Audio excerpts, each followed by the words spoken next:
Assalamualaikum dan salam sejahtera. Jumpa lagi di video yang kedua.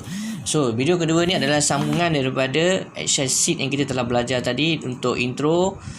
Di sheet yang kedua dan kita pergi ke sheet yang ketiga. Ya, ini berkenaan dengan loan detail. Di sini ingin saya tunjukkan, objektif saya adalah untuk menyelesaikan hutang top bar style.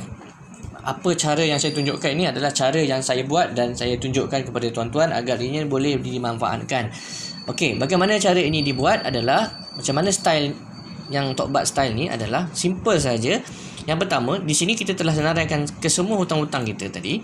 Jadi, untuk yang sheet yang ketiga, tuan-tuan hanya perlu seperti dalam e-book yang telah saya beri, tuan-tuan hanya perlu susun hutang-hutang tuan-tuan ini, dimasukkan semula. Tuan hanya perlu key in semula hutang-hutang ni di sini dan tuan-tuan susunkan hutang ini mengikut turutan. Okey, jika tuan-tuan tengok dekat sini, langkah pertama saya telah nyatakan, susun dan senaraikan ke semua hutang anda mengikut susunan baki hutang. Ini baki hutang. Jadi susun ikut baki hutang yang paling sikit, banyak dan semakin banyak. Okey, yang paling sikit kepada yang paling banyak seperti rujuk kolom C dalam e-book yang telah diberikan. Ni saya bagi tahu langkah pertama.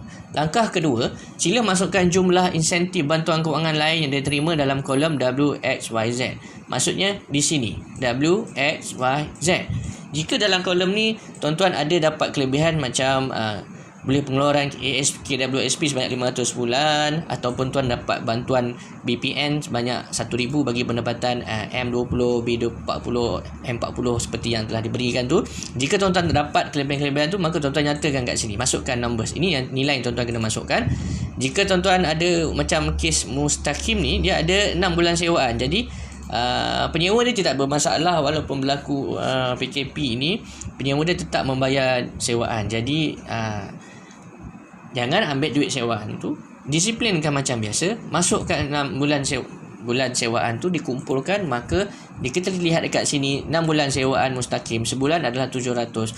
So untuk kes Mustaqim ini dia ada 6 bulan sewaan, 700 kali 6, maka total dalam masa 6 bulan adalah 4,200. Jadi kita dapat key in semua data ni dulu di sini. Jika tuan-tuan ada di kolom Z ini jumlah bantuan kewangan lain, mungkin kerajaan negeri atau apa-apa saja bantuan, jadi nyatakan dan masukkan key in data dekat sini. Okey, ingat langkah pertama susun hutang ikut baki hutang. Langkah yang kedua, just key in semua bantuan-bantuan yang ada kecuali kolom untuk row V. V tak perlu sebab V adalah auto calculate yang dia akan ambil nilai hasil 6 bulan punya moratorium. Okey, kenapa? Bila kita susun macam ni, kita akan prioritikan objektif kita untuk menyelesaikan hutang-hutang kecil terlebih dahulu sehingga hutang yang paling besar. Itu maksud dia. Di sini kita tengok analisis. Jika merujuk kepada profil Mustaqim, jumlah lebihan tunai berjaya dikumpul dalam bulan adalah ini. Bermaksud di sini adalah bayaran bulanan yang dia kena bayar untuk kolom B. Jadi Mustaqim kena disiplin.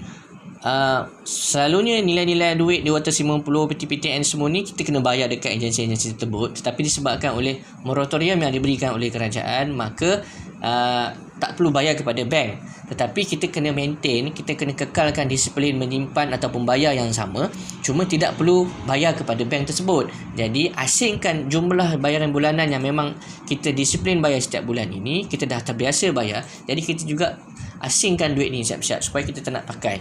Jadi hasil collection keseluruhan hutang-hutang yang kita bayar setiap bulan adalah komitmen kita RM2,000 daripada gaji untuk membayar keseluruhan hutang ini. Jadi keseluruhan hutang ini disimpan, diasingkan dalam akaun lain, dalam ASB atau apa saja diasingkan supaya tidak mudah cair, sebab kita ada matlamat dengan simpanan ini. So RM2,000 ini jika kita kalikan dalam 6 bulan moratorium, macam di sini saya telah buat dalam bentuk auto calculate. So automatik tuan-tuan key in sahaja nilai. Contoh saya nyatakan kat sini 400. Contoh tuan-tuan lihat di sebelah kolom. Dia akan menjana 2,400 secara automatik dalam bentuk formulate 6 bulan. Saya dah buat dalam bentuk formula. Itu sebagai contoh. Jadi jika setiap bulan tuan-tuan komitmen disiplin bayar RM2,172, jadi kekalkan RM2,000 itu cuma diasingkan kepada akaun lain. Cukup 6 bulan dia akan mewujudkan jumlah simpanan sebanyak RM13,032. Jadi, jika kita kumpul RM13,000 campur dengan nilai BPN yang tuan-tuan dapat, termasuk rumah sewa, jadi total yang tuan-tuan akan dapat adalah sebanyak 18,000 dalam masa 6 bulan. Ini adalah jumlah lebihan tunai yang tuan-tuan akan dapat dalam masa 8 bulan merujuk kepada kes Mustaqim tadi. Jadi di sini saya telah buat analisis. Jika merujuk kepada profil Mustaqim, dalam masa 6 bulan Mustaqim akan memiliki sebanyak 18,000 seperti sini. RM18,000. Beliau boleh membuat penyelesaian penuh untuk hutang, kad kredit, PTPTN dan personal loan. Kita lihat kat sini. Baki hutang PTPTN 2,500 semula. Kad kredit 2,500, PTPTN 4,000 dan personal loan 8,000. Jumlah ketiga-tiga hutang ni adalah RM15,400 seperti saya dah nyatakan di sini. Jadi, beliau masih punya liban tunai sebanyak 2,000. Bermaksud, daripada 18,000 yang terkumpul, dia pergi buat full settlement, keseluruhan hutang-hutang tadi adalah dalam RM15,400. Jadi, dia masih ada baki di tangan sebanyak RM2,832. Faham setakat tu? Okey, jika tidak faham, tuan-tuan take note dan nanti tuan-tuan tanya dalam grup untuk saya jawab. Jika tidak faham. Okey, jika faham kita teruskan. Okey, lebihan 2,000 ini dia boleh guna untuk teruskan menyimpan.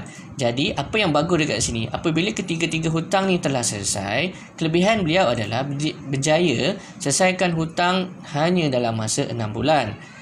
Maksudnya, kalau kita lihat di sini, hutang ini mengambil masa 1 tahun, 5 tahun dan 2 tahun.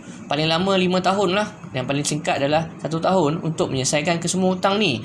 Jadi jika kita menggunakan style yang saya tunjuk ni, atau tempat saya yang menggelarkan sebagai Tokbat style ni, maka tuan-tuan boleh selesaikan hutang ni hanya dalam masa 6 bulan saja. Jadi ini lebih baik daripada berbanding tuan-tuan membazirkan masa sampai 5 tahun, 2 tahun dan 1 tahun. Kalau boleh selesai dalam 6 bulan, kenapa nak tunggu sampai 5 tahun? So, dekat sini saya beritahu dia adalah sangat-sangat menjimatkan masa. Itu yang pertama. Yang kedua, beliau telah mempunyai lebihan aliran tunai setiap bulan. Bermaksud, sebelum ini beliau akan membayar ketiga-tiga hutang ini 250, 200 dan 400 lebih ini, keseluruhan ketiga-tiga hutang komitmen ini setiap bulan dia membayar sebanyak RM882 sebulan. Jadi, bila hutang ni telah selesai, maka RM882 ni telah wujud. Yang mana di sini duit tersebut telah yang digunakan untuk bayar 3 hutang, kini duit lebihan ini boleh digunakan untuk menyimpan atau digunakan untuk menyelesaikan baki hutang yang masih wujud. Itu maksud dia. Jadi, sekarang ni dia dah biasa, kita tengok dekat sini. Kita dah biasa ada lebihan tunai daripada gaji, bayar hutang-hutang semua, kita ada RM3,000. Jadi, jika kita selesaikan hutang ni, saya mengambil contoh live di sini. Kalau kita ambil hutang PTPTN, kad kredit dan 2 hutang ini yang dia telah selesaikan tadi, kita nyatakan di sebelah. Hutangnya adalah kad kredit, PTPTN dan personal loan. Jadi, kita ambil hutang personal loan, kita ambil hutang kad kredit dan PTPTN ni. Jika kita padam ketiga-tiga hutang ni, apa jadi? Kita tengok apa jadi. Dia telah merendahkan DSR sebanyak 36% dan dia mempunyai lebihan baki DSR sebanyak 24%. Dia boleh mencipta hutang, baki hutang sebanyak RM1,468. Daripada tadi, dia hanya boleh cipta dalam 500 saja. Jadi, aliran tunai dia atau net income dia jadi lebih baik. Sebab ada bertambah RM800 tadi. Nampak setakat tu? Saya undo semula. Sekarang ni net income dia adalah RM3,000. Tapi bila kita selesaikan hutang tadi, apa jadi? Net income dia bertambah kepada RM3,928. Ini menunjukkan dengan cara kita selesaikan ke hutang-hutang kecil ni terlebih dahulu, maka aliran tunai kita semakin baik. Daripada RM882 itu tidak wujud dalam hidup kita, sekarang dia dah wujud dan hidup kita lebih selesa. Sebab tu saya pointkan dekat sini. Nombor 3 adalah DSR beliau semakin rendah. Okay, dan beliau boleh mencipta aset dengan mudah tanpa perlu risau permohonan pinjaman loan ditolak oleh pihak bank, dengan syarat tertakluk kepada security report jugalah. Okay, so bila dia dah boleh ada baki untuk cipta hutang, janganlah cipta hutang yang jahat lagi, seperti yang telah saya nyatakan dalam video yang 8 asas keuangan tu. Jadi janganlah wujudkan hutang yang bukan-bukan lagi. Kita hanya perlu fokus untuk wujudkan aset seperti yang dalam video yang awal-awal saya dah terangkan. Jadi gunakan kelebihan untuk mencipta hutang adalah untuk mencipta aset. Dan yang terakhir di sini, hidup lebih tenang dan aman tanpa hutang jahat ataupun liability. So ini adalah yang saya nyatakan, maksudkan dengan objektif saya, iaitu objektif menyelesaikan hutang Tokbat style yang saya tunjukkan ini dengan menggunakan kelebihan moratorium yang diberi oleh kerajaan dan juga jumlah bantuan-bantuan, kelebihan-kelebihan yang ada, hasil sewaan atau apa sahaja. Kekalkan disiplin, kumpul kesemuanya dalam masa 6 bulan, bertahan dan bersabar. Jadi kita selesaikan hutang-hutang kita yang kecil-kecil supaya kita wujud lagi bebas daripada hutang-hutang yang liability yang membebankan kita. Jadi itulah objektif saya dalam video ini. Diharapkan tuan-tuan dapat sedikit perkongsian yang saya kongsikan di sini. Jika audio saya tidak jelas atau percakapan saya agak laju atau tuan-tuan tidak jelas, tidak faham dengan apa yang saya cuba sampaikan, tuan-tuan boleh komen, post dekat Facebook group, kita boleh discuss di sana dan bertanyakan apa sahaja soalan dan kita akan teruskan perbincangan di sana. Okey, satu lagi saya terlupa, di sini ada saya nyatakan penafian.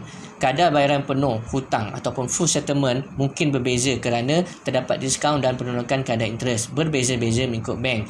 Yang saya masukkan di sini, jika kita tahu personal loan kita ada 8,000 tadi, jadi kalau kita cakap dengan bank kita nak buat full settlement, kemungkinan setelah ada tolak interest dan apa semua diskaun, mungkin hutang kita yang perlu bayar mungkin dalam nilai hanya RM8,000 sahaja. Jadi kita ada lebihan lagi. So di sini saya tidak mengambil nilai kira lebihan-lebihan atau diskaun tadi, saya hanya mengambil nilai apa yang telah dinyatakan sahaja. Tapi hakikatnya jika kita buat full settlement loan hutang-hutang kita dengan bank lebih awal, kemungkinan bayaran-bayaran ini biasanya akan lebih rendah berbanding yang kita nyatakan di sini. Okey, jadi diharapkan penyampaian video ini jelas dan dapat membantu tuan-tuan untuk memperbaiki pengurusan kewangan, pengurusan hutang tuan-tuan supaya tuan-tuan lebih tenang, bahagia. Tidak salah berhutang, yang penting hutang itu boleh dibayar dan hutang itu adalah hutang yang baik. Itu adalah pandangan saya. Jadi diharapkan tuan-tuan dapat belajar sesuatu dan berbaloi dengan hasil usaha yang tuan-tuan luangkan masa dan belajar. Setakat itu, jika ada persoalan, kita jumpa di dalam Facebook group. Itu sahaja. Terima kasih dan jumpa lagi.